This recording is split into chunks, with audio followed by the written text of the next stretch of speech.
En el corazón de todos ustedes. Proclamación del Santo Evangelio según San Marcos. En aquel tiempo Jesús y sus discípulos se dirigieron a los poblados de Cesarea de Filipo.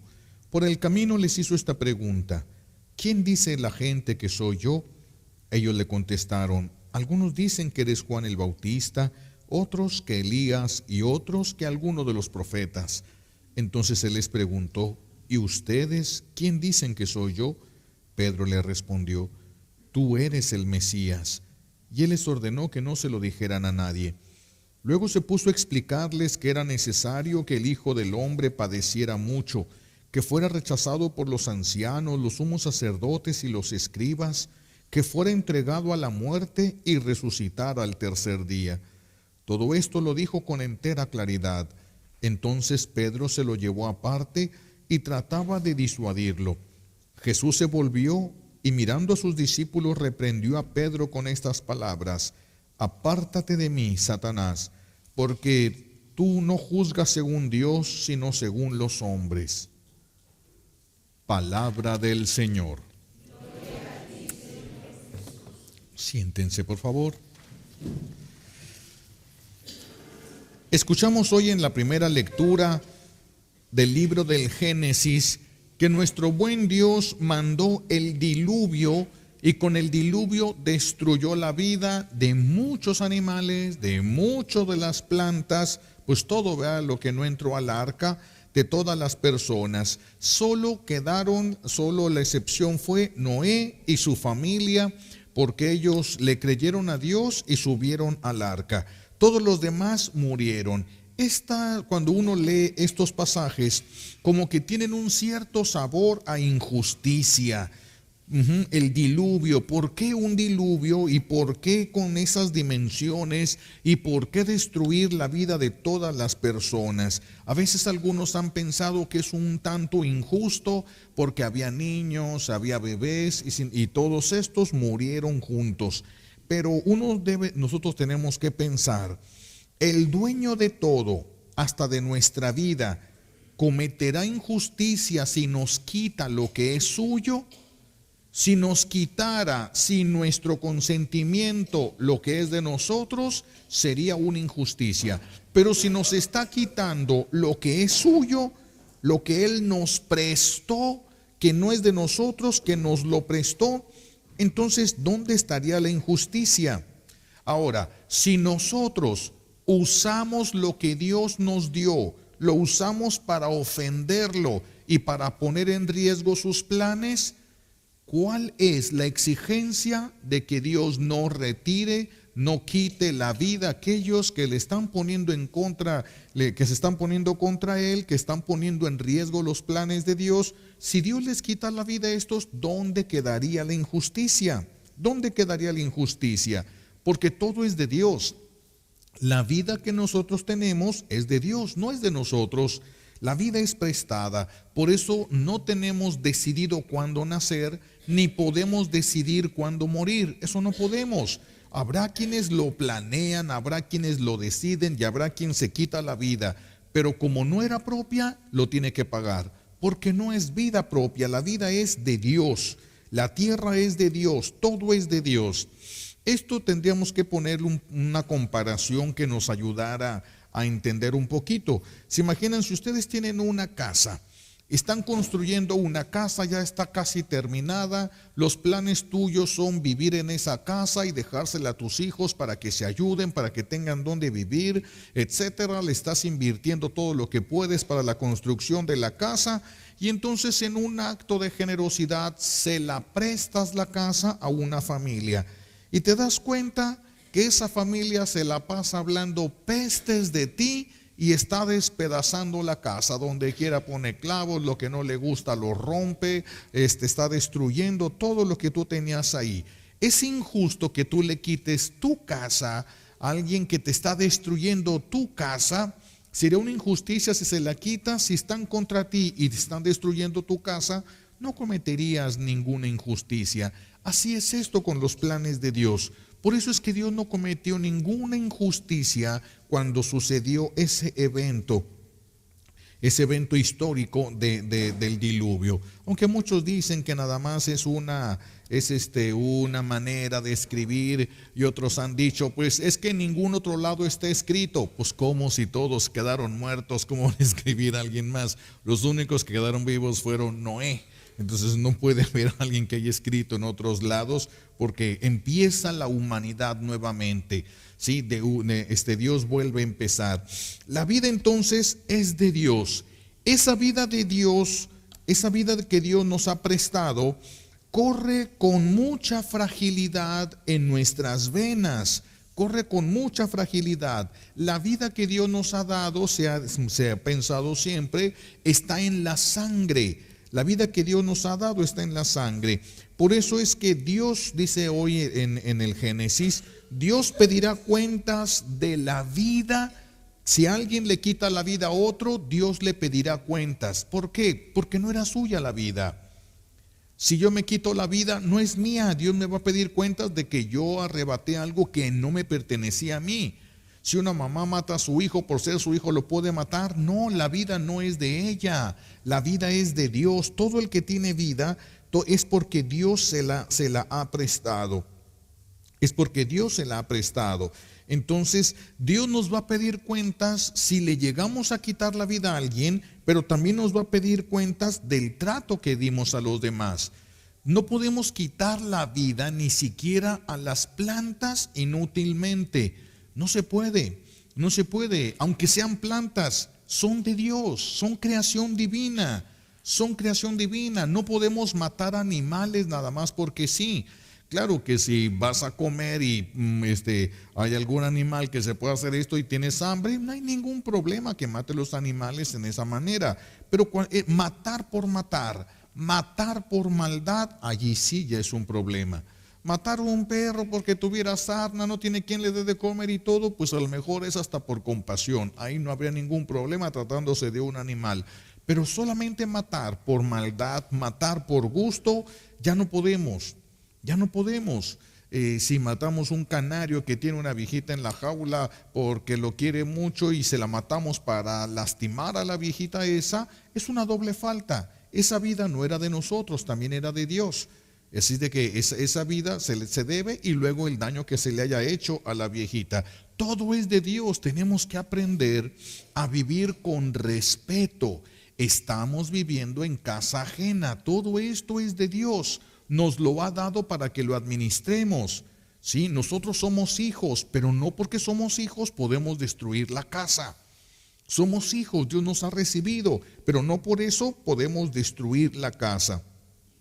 Todo lo que Dios ha creado es una expresión del amor de Dios. Entonces, si yo veo flores, aunque no sean mías y aunque estén en el campo, yo no puedo hacer un arrancadero de flores solo porque sí.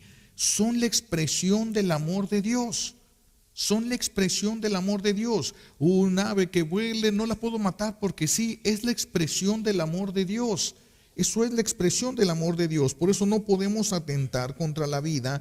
No deberíamos de atentar contra ninguna vida, menos contra la vida humana. Por eso aquí tendríamos que detenernos para poner la atención en esto. Porque si estas son las palabras de Dios, esta es su voluntad, quiere decir que Dios va a pedir cuentas, y de una manera muy severa, a los que le quitaron la vida a otro ser humano. Dios va a tomar cuentas de una manera muy severa. ¿Por qué? Porque si Dios le duele que destruyas una planta, porque fue la expresión del amor de Él para ti.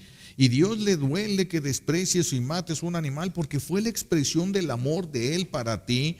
Le duele más cuando si llegamos a matar a un ser humano, porque es su imagen. Matar o atentar contra la vida de un ser humano es atentar contra la imagen misma de Dios. Somos imagen y semejanza de Él. Por eso es que es mucho más grave. La creación refleja algo de Dios. Nosotros somos imágenes de Dios. Así de que imagínense el problema tan grave que va a existir para los que mataron a los bebés en su vientre, para los que estuvieron de acuerdo, para los que lo promovieron, para los que hicieron esto. Qué difícil va a ser para esas personas, porque atentaron contra la imagen misma de Dios. Por eso, matar o matarse es destruir la obra de Dios. El que mata o se mata está destruyendo los planes de Dios, porque Dios tiene planes. Dentro del gran plan de Dios, yo tengo que hacer algo. Yo tengo mi lugar y tengo una función definida. Si yo me quito la vida, yo dejé incompleto ese plan de Dios. Por eso no podemos quitarnos la vida y no podemos quitarle la vida a nadie, porque es ir contra los planes mismos de Dios. Además, imagínense, si alguien viene y me quita la vida, todo el amor que Dios esperaba que yo le diera, se lo robaron. Y si yo mato a alguien, todo el amor que Dios esperaba de esa persona, yo se lo robé. No es cualquier cosa quitar la vida, no es cualquier cosa quitarse la vida. Es ir contra los planes de Dios, es destruir la obra de Dios, es robarle el amor a Dios, robarle el amor a Dios, todo lo que esas criaturas debieron de haberle dado. Por eso no podemos, repito, ni matar ni matarnos, porque es destruir la vida que Dios nos prestó, arrebatarle a Dios la vida que Dios mismo nos había prestado. Por eso tenemos que aprender a tener cuidado. Cuando nos descuidamos y actuamos como si pudiéramos destruir toda la casa, que como si fuera nuestra, y aunque fuera de nosotros, pues no deberíamos de destruir la casa, menos cuando es una casa prestada. No podríamos, no deberíamos de intentar ni de hacer nada que pudiera destruirla. Cuando nosotros entonces hacemos esto y nos damos ya la tarea de destruir, ya no nos importa nada, ya no nos interesa lo que piense el dueño de la casa ni nada, pues ya no queda otra más que ser expulsados. No queda otra más que ser expulsados. Dios nos puede expulsar de la tierra, no hay otro lugar donde podamos vivir. No existe, por más que digan los científicos que encontraron un planeta y que el planeta, no va a haber ninguno que tenga las características que nosotros necesitamos. No se puede. Ciertamente en las películas que ponen mucho que extraterrestres que ni existen, pero que si existieran, ellos tendrían otra atmósfera, vendrían preparados para otro tipo de gravedad. Así de que si nosotros vamos a otro planeta y si es más fuerte la gravedad, pasaríamos aplastados allí en la Tierra, ¿verdad? Con el cachete en la Tierra y sin poder levantarnos. Y si tiene menos gravedad, tendremos que estar amarrados de un árbol para no irnos volando y perdernos por allá. No se puede vivir más que en la Tierra. No podemos vivir, este es el lugar que Dios nos ha dado. Entonces, ¿qué es lo que hace Dios si no nos puede sacar de la tierra? Nos quita la vida. ¿Comete una injusticia? No, está recogiendo lo que es suyo. Está recogiendo lo que es suyo con alguien que no supo valorar lo que Dios le prestó. ¿Cuál es la injusticia? Aquí no hay ninguna injusticia. Por eso cuando Dios permite que suceda lo del diluvio, no es injusticia, pero sí le podemos llamar purificación. No es venganza divina, es purificación. Cuando Dios purifica, después de que ya las cosas ya son tan graves que ya no puede haber cambio ninguno, es cuando Dios se da la tarea de purificar. Ha purificado el mundo varias veces. Purificó en el tiempo de Sodoma y Gomorra, cuando ya no había posibilidades de cambio. La depravación era tan grande que cualquiera que entrara a esa ciudad iba a caer en la misma depravación de todos. No podía ser de otra manera. Ya no había que hacer. Viene la devastación. Dios purificó todo aquello. Pero después de la purificación, nuestro buen Dios renueva la bendición. Se reserva lo que sí es suyo. ¿Sí? Por ejemplo, ahorita viene una gran purificación, sí, pero vean, por ejemplo, el diluvio. Adán, Noé y su familia sufrieron por el diluvio, no se ahogaron porque estaban en el arca, pero quién sabe cómo les fue durar todo el tiempazo que duraron en esa arca. ¿Cómo les fue? ¿Quién sabe? ¿Se marearían? ¿No se marearían? Es que sí tiene efectos el pecado. Por eso deberíamos de trabajar para erradicar el pecado de donde vivimos y del mundo, porque nos va a afectar.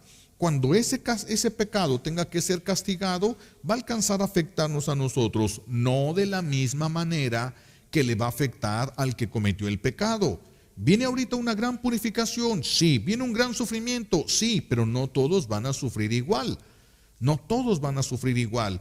Aunque dos estén sufriendo exactamente lo mismo, aquel a quien Dios sostenga ya no sufrió igual que el otro.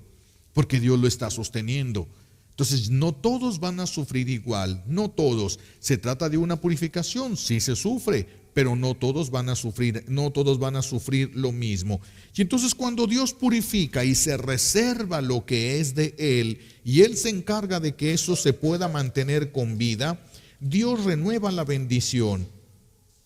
Dios renueva la bendición. Ya ven que en el libro del Génesis, cuando está Adán y Eva, Dios les dice: crezcan, multiplíquense, poblen la tierra.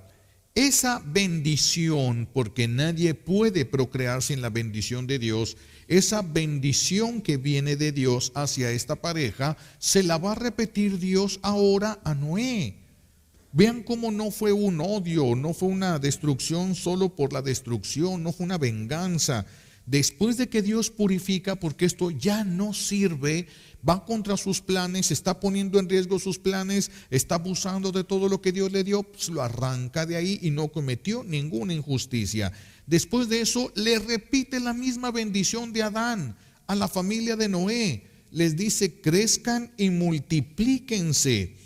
Crezcan y multiplíquense. Y entonces, al principio de todo comenzó con una pareja, y en el tiempo de Noé comienza con varias familias que ya estaban formadas por los hijos de Noé. Empieza con varias familias. El problema entonces es que Dios puede volver a comenzar otra vez, reduciendo a la humanidad al mínimo indispensable. Así es de que no podemos decir: no, Dios se tiene que aguantar y nos tiene que aguantar todo, porque como si Dios nos mata a todos, o si nomás se quedan dos, ya no la va a hacer. Dios puede reducir a la humanidad a una parejita y volver a empezar todo. Tiene poder para hacerlo. Dios tiene poder para reducir todo a una pareja. Dios puede hacerlo. Así es de que no tenemos que tener tanta confianza como para decir: puedo pecar, puedo hacer lo que me dé mi gana y no va a suceder nada. No podemos pensar esto. Dios puede reducir a la humanidad. Según la Virgen en Fátima, que conoce los planes de Dios, según la Virgen en Fátima, después de la purificación que viene, el Señor no va a reducir todo como en el tiempo de Noé a unas cuantas familias. Dice la Virgen en Fátima que de todos estos millones y millones de personas que hay en el mundo, va a quedar la tercera parte viva, pero más de la mitad van a morir en ese periodo de la gran purificación, que no es lo que muchos piensan, lo que los 3 días de oscuridad, es que esto va a ir paulatino, va a ir aumentando, va a ir haciendo, es como el diluvio no cayó toda el agua en un día. Fueron 40 días lo que llovió en el diluvio, y poco a poquito fue el agua creciendo, poco a poquito fue inundando, poco a poquito fue creciendo hasta que terminó de llenar todo, de tapar todo lo que había. Así también esta purificación que viene es una purificación que va a venir también en etapas y que va a ir creciendo, también va a suceder muchas cosas, pero no a todos les van a suceder lo mismo, no a todos. El Señor deja el arco iris. Dios le dice a Noé que va a dejar el arco iris como una firma de él, de que no va a volver a destruir la tierra a través del agua. Eso Dios se lo firma a través de un evento de estos, del que se forma a través del sol, que pasa a través de pequeñas gotas de agua. El cristal del agua desbarata la luz blanca en diferentes colores, y por eso es que podemos ver un arco iris. Así es como se forman los arcoíris. Dios lo dejó eso como señal para que nosotros, cuando viéramos, no es para que al ver el arco iris digamos: es que Dios ya no va a destruir. No, es para que nos recordemos lo que sucedió en tiempo de Noé y que puede volver a suceder. Tal vez ya no con el agua, porque ya Dios lo prometió, pero la purificación que va a tocar ahora, que no va a ser a través del agua, pero sí va a ser a través del fuego. El plan de Dios entonces se va a mantener. Es algo que tenemos que tener claro. Dios tiene un plan y este plan va a tener su cabal plenitud, va a llegar hasta donde tiene que llegar, con nosotros o sin nosotros. El plan de Dios se va a mantener. Nuestra tarea es descubrir qué lugar ocupamos en ese plan, ponernos donde nos corresponde y ahí aguantar vara, ahí estar cuando todo lo que Dios quiera y permita. Allí estar, esa es nuestra mejor defensa para todo lo que viene. Porque repito, el plan de Dios se va a mantener. Y el plan de Dios no es que la tierra se destruya antes de que se cumpla todo lo que Él quiere. Entonces todavía no podemos hablar de un fin del mundo. Faltan muchas cosas todavía por cumplirse. Y además todavía no llega a plenitud el plan de Dios. Cuando este plan divino es despreciado, es quebrantado, el camino de regreso, ¿sí?, de la desviación que tuvimos del plan de Dios, el camino que hay de regreso siempre es un camino doloroso. Siempre es un camino doloroso. Es muy fácil bajar en una ladera, pero es muy difícil subir. Bajar una ladera, hasta jugando uno se acuesta y te va rodando y bajas aquella ladera. Pero ahora súbela. Mientras más bajo caíste, más te cuesta volver a subir. Mientras más bajo se cae, más cuesta subir. Así le sucede a la humanidad. Mientras más se alejó de Dios, más cayó. Ahora, ¿quiere regresar al orden de Dios? Sí, con la ayuda de Dios se puede, pero cuesta eso, es doloroso, pero el dolor que Dios permite tiene como objetivo devolvernos el bien perdido, arrancar lo que ya no iba a servir. Ese es el objetivo por el cual Dios permite el sufrimiento en nosotros y por lo cual Dios ha permitido purificaciones en el mundo.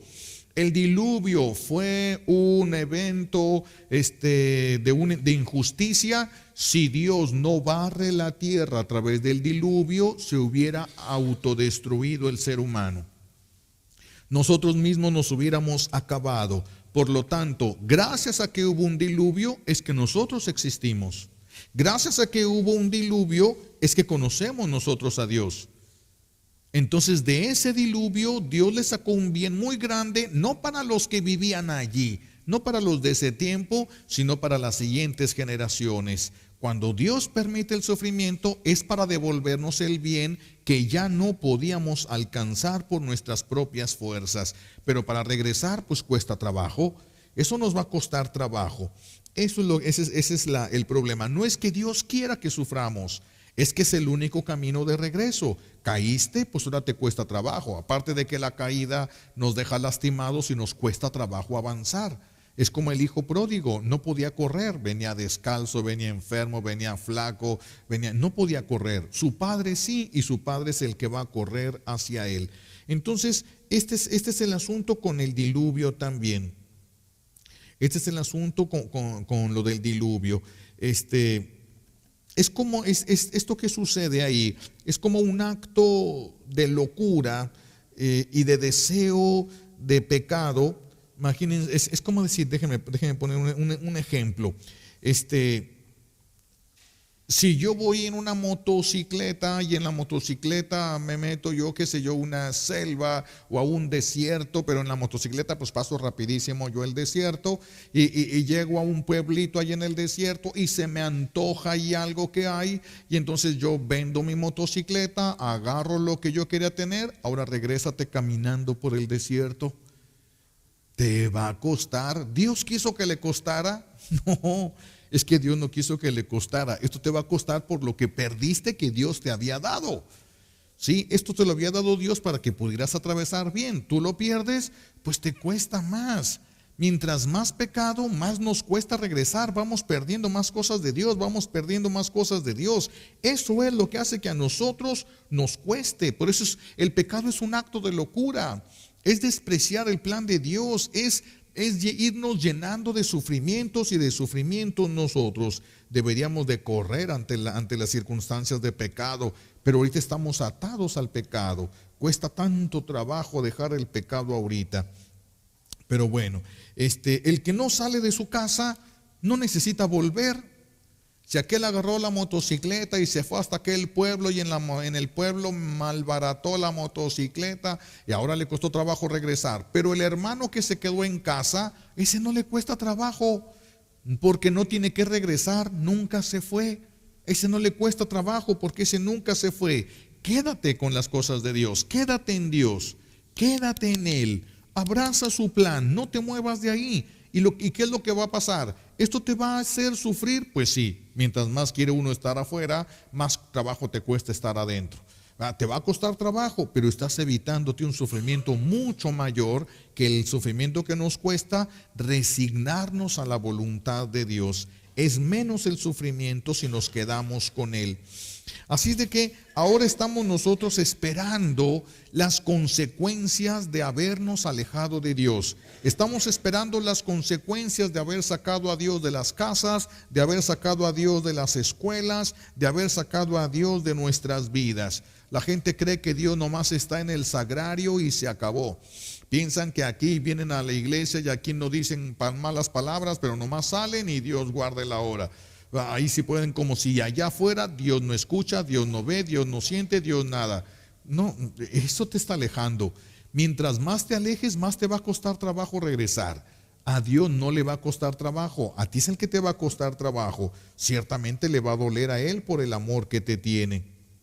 Ciertamente te va a hacer. Entonces viene por las consecuencias de habernos alejado nuevamente nosotros de Dios como humanidad, no como algo, como persona nada más, sino como humanidad, por no haber hecho nosotros nada para que los demás, los que estaban cerca de nosotros, tampoco se alejaran de Dios.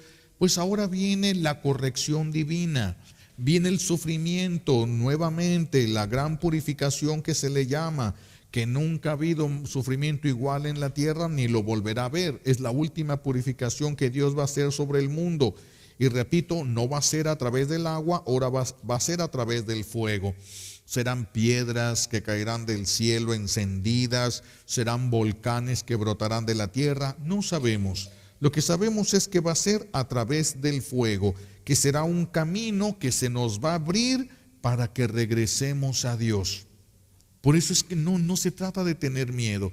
Y si nosotros estamos cerca de Dios, pues sí da cierto temor, pero nuestra esperanza es que pues no vamos a tener el mismo grado de sufrimiento de los demás, a menos que el Señor, alguien por amistad de Él y por el amor que le tiene, le permita cargarlo de otros para que esos puedan avanzar hacia Él. Pero eso ya sería una cosa especial para algunos.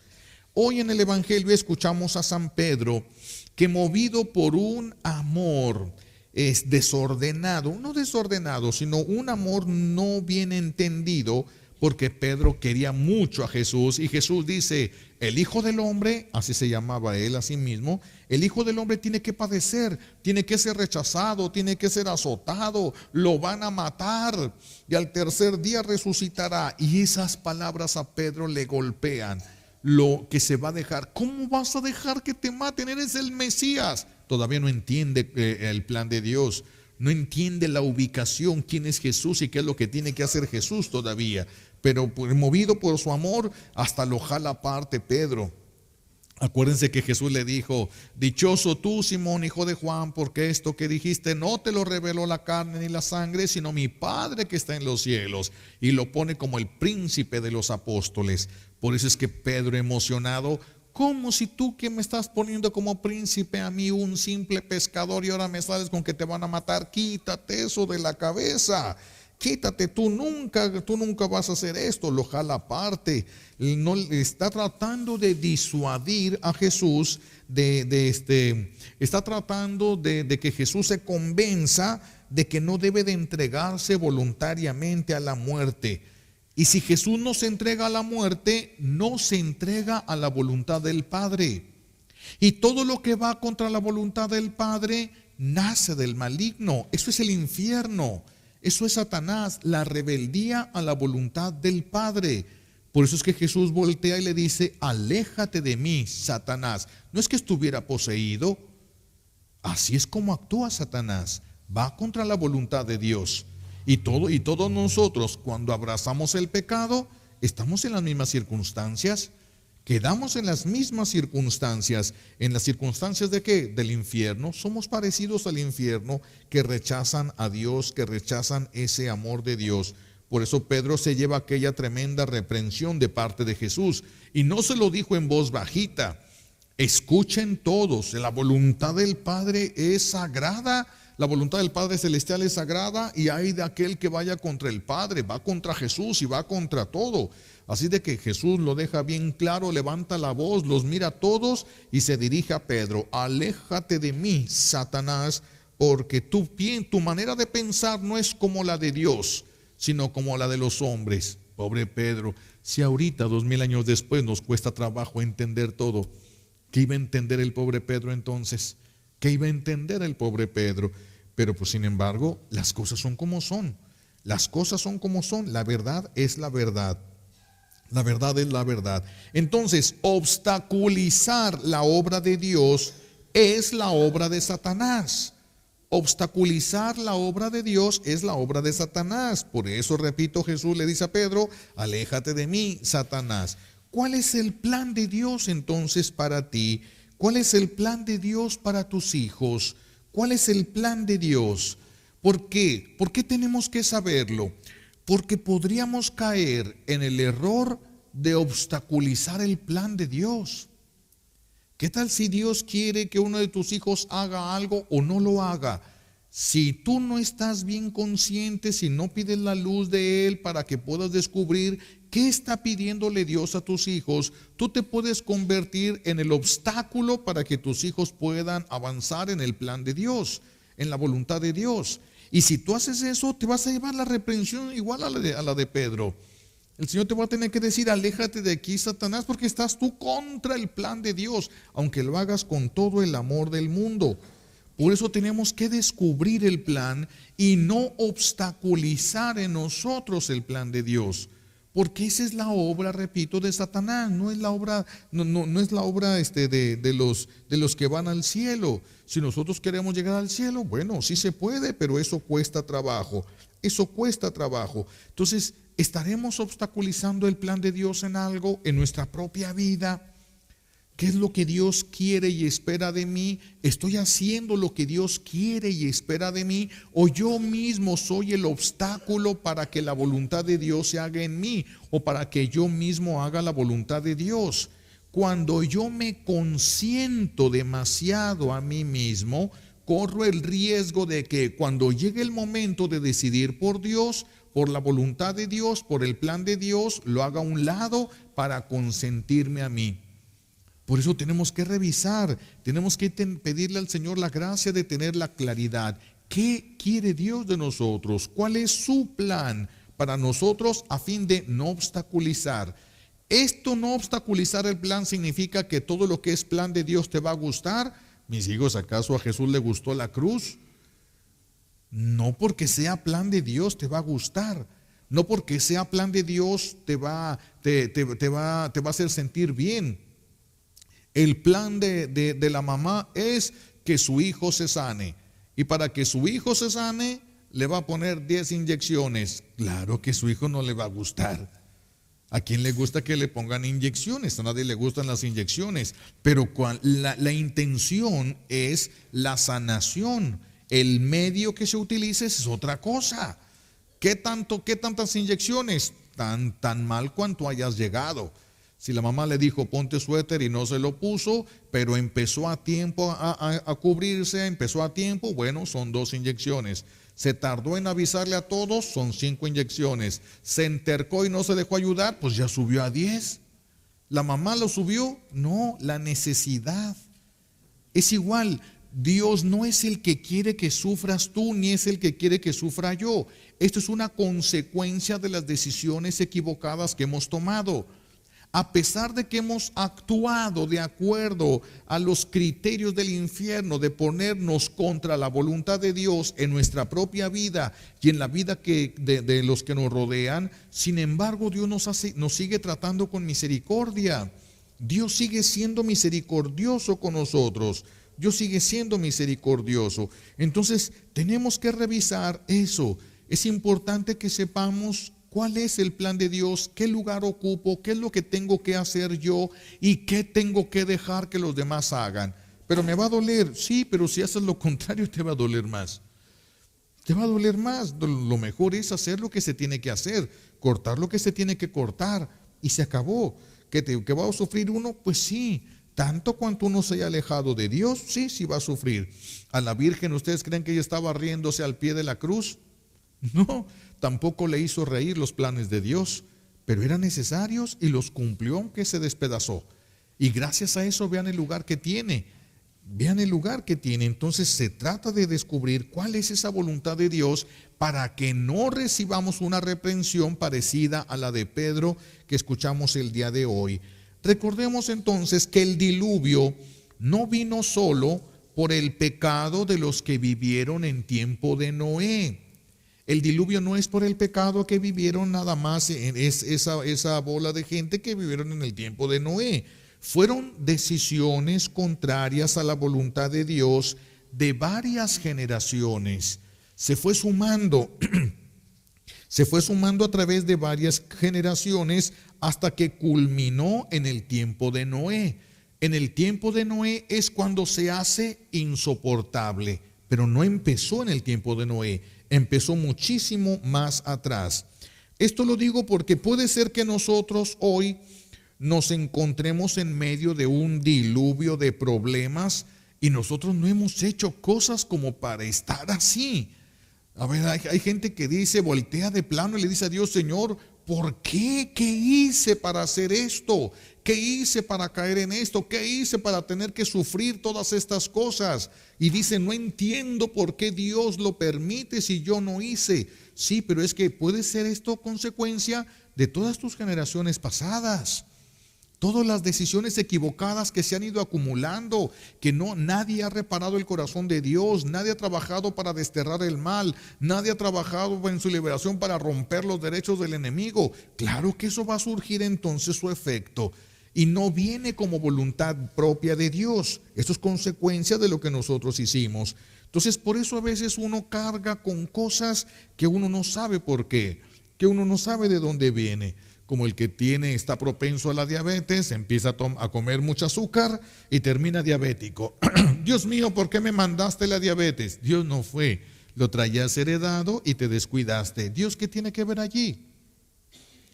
Así fue el diluvio. El diluvio es el culmen de todas esas generaciones, cayó en el tiempo de Noé. Y entonces Dios, cuando ya no hay nada que hacer, protege lo único que todavía queda, que está menos peor, porque no era un santo Noé, pero era menos peor. Y Dios protege lo que todavía se puede salvar para continuar con sus planes. Entonces vean qué importante es las decisiones que vamos tomando, porque las decisiones que tú tomes hoy pueden provocar un diluvio en 2, 3, 4 generaciones más adelante.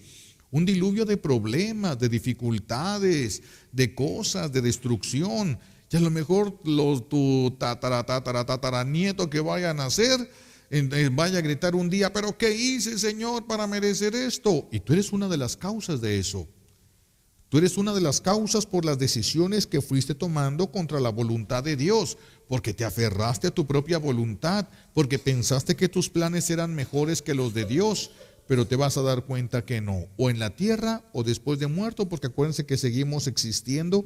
Nos vamos a dar cuenta que nuestros pensamientos nunca han superado a los pensamientos de Dios, nunca han superado a los pensamientos de Dios.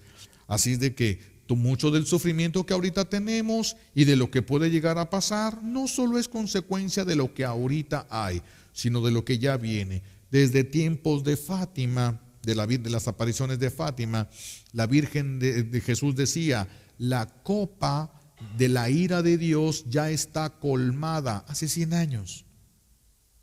Hace 100 años. Desde allá vean la paciencia de Dios. Hace 100 años que está avisando: ya se colmó la copa. Es decir, ya se está desbordando. ¿Qué más? ¿Qué más puede hacer Dios? Ni modo que digamos: Señor, espérate otro ratito. Más de 100 años, porque para cuando dijo ya la copa estaba colmada. No dijo, ya va la mitad, no, ya se colmó, es decir, está hasta el borde eso. Así de que estamos viendo las consecuencias. Si esto viene, no somos culpables nada más los de esta generación, sino todos los de nuestras generaciones pasadas que hayan tomado las decisiones contrarias a la voluntad de Dios. Ellos van a haber colaborado para construir ese diluvio de fuego que ahora caería sobre estas generaciones. Pero todo tiene un porqué. Todo tiene un porqué. Y aún ese diluvio sería para arrancar lo que ya no se puede corregir y para devolver la bendición a lo que se podía corregir y movido por el dolor, por el miedo, lo que sea, ha regresado a Dios. Es bendición a fin de cuentas entonces. También es bendición. Entonces tenemos que tener muy presente ahora nosotros las decisiones que vamos tomando, porque tú puedes colaborar para acrecentar, acelerar el diluvio en las generaciones que siguen, en las nuevas generaciones. ¿Cuántas? No sabemos. No sabemos ni cuánto traes heredado. Es algo que Dios puede ver. Nosotros no podemos ver. Nosotros vemos consecuencias, pero no podemos ver todo hacia atrás. No podríamos verlo todo. Pero si nosotros hoy aquí volvemos a Dios por las buenas, Dios no tendría que hacernos volver a Él por las malas. Acuérdense cuando manda al profeta Jonás a Nínive. Esto va a ser destruido en 40 días. Ya está dicho, decretado por Dios, profecía verdadera que se va a cumplir. Se arrepintieron, ya no hubo necesidad de eso. Ahorita se podría evitar si todos nos arrepintiéramos, si todos nos convirtiéramos. Todo esto que se habla con sus 3 días de oscuridad de todo podría pasar. Todo podría dejar de tener necesidad de suceder. Pero pues difícilmente se van a convertir ahorita. Si los que estamos aquí tratando de echarle ganas nos cuesta, imagínense los que todavía ni siquiera empiezan. Hay uno que ya empezó, quién sabe por dónde vayamos, pero por lo menos ya empezamos a tratar de ajustarnos a la voluntad de Dios. Pero ¿cuántos son los que no lo están haciendo? Como son más que los que sí lo están haciendo, todo se está reduciendo otra vez, hasta que llegue el momento en el que el Señor, igual que en el tiempo de Noé, pues tendrá que arrebatar lo que ya no es rescatable y a través del sufrimiento regresar a Él lo que todavía se podía salvar. Por eso pues pidamos al Señor hoy la gracia como un regalo de esta Santa Misa de que volvamos a Dios por las buenas. No esperemos que empiecen las cosas malas. Hay que dejar el pecado, pero sobre todo hay que pedirle la luz para saber cuál es el plan de Él para nosotros, para no obstaculizarlo. No sea que por una buena intención vayamos preparando un diluvio para las siguientes generaciones. Le pedimos a Dios Padre estas gracias que necesitamos por los méritos de Jesucristo en la cruz y por la poderosa intercesión de la Santísima Virgen María al pie de la cruz. Alabado sea Jesucristo.